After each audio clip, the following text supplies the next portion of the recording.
Hey guys, I'm Mike Gamer back here for another video, guys. Before I start this video real fast, I want to say I am running a double Xbox One and PS4 giveaway. Now the steps to enter is subscribe to the channel and comment on the giveaway video. Do not comment on this video with your PSN and GT. Comment on the giveaway video. Link down below in the description, card right hand corner, and end screen will also have the video. So again, do not comment on this video, comment on the giveaway video.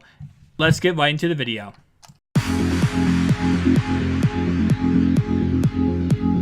Hey guys, Mike Gamer back here for another video, guys. Welcome back to another episode of my daily sniping series. Guys, comment coming in today from DJ Luco, who actually asked top 10 MVP sleepers for next season, and he wanted to have this including Jameis Winston. Well, instead of what I decided to do, I decided to take that question and change it up a tad bit like I always like to do. And this is going to be quarterbacks that could finish within the top 5 that are sleepers that no one really are thinking about right now that could finish in the top 5. But they easily could if, you know, everything goes right based on the offenses they have that they gained this offseason. Number 1 is going to be, as my man stated, Jameis Winston. Now, that's not just because he literally said Jameis Winston. I'm not kidding. Jameis Winston literally got everything in the kitchen sink. He has now Deshaun Jackson. He already had Mike Evans. They drafted another tight end, O.J. Howard, to pair with Cameron Brate.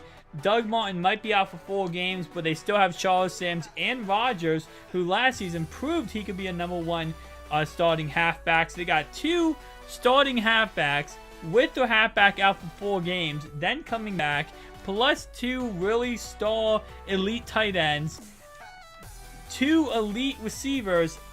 There's not much you can say about this offense that isn't amazing unless injuries really mess this whole thing up. Because right now, as we're looking at, this is going to be quite a really amazing offense.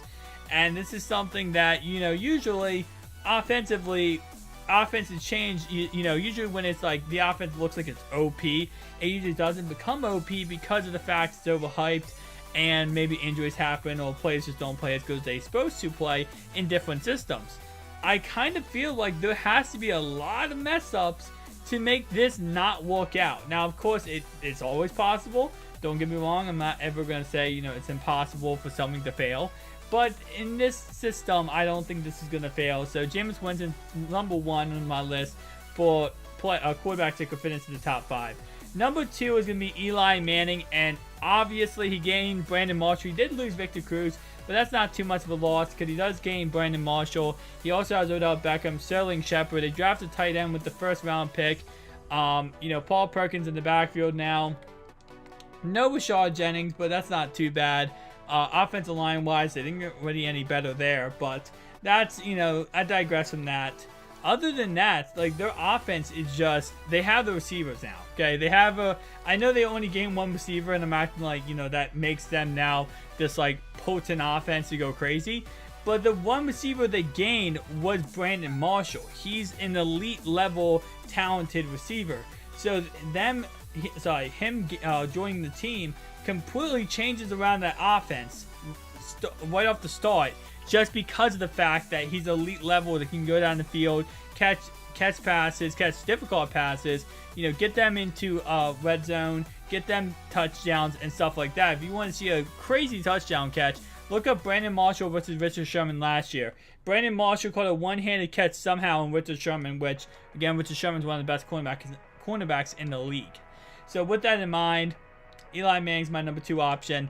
Number 3 is going to be Tyrod Taylor. If Sammy Watkins can stay healthy for the whole entire year, obviously all he has is Sammy Watkins, LaShawn McCoy, and Charles Clay. But they did draft some guys, so if they can actually step up and become really good, he definitely could be a sleeper that ends up being a top 5 option. His legs are definitely going to help him run around the field, get guys open, and if that all works out, Buffalo might be scary. But don't worry, guys, because my predictions on what they will go.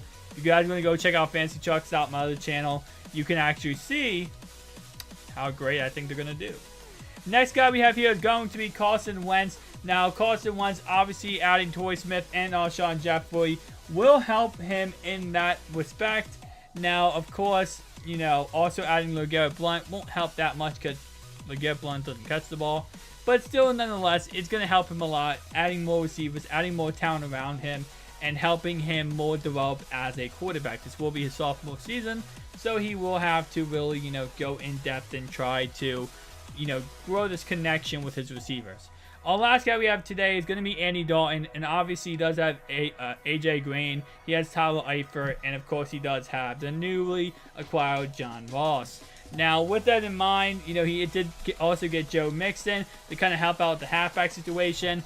Although, yes, the reason why he's the last guy on my list, which preferably is the guy I least likely think is going to break out, and finish top 5, because of the fact they did not fix that line. They literally did nothing to fix the offensive line, which was their biggest issue. Nonetheless, I digress on that, but their biggest issue was the offensive line, so they didn't fix it at all. Anyway, guys, thank you so much for watching. If you enjoyed this video, make sure to like button, subscribe, channel if you're new. I'll see you guys in the next one. Peace out.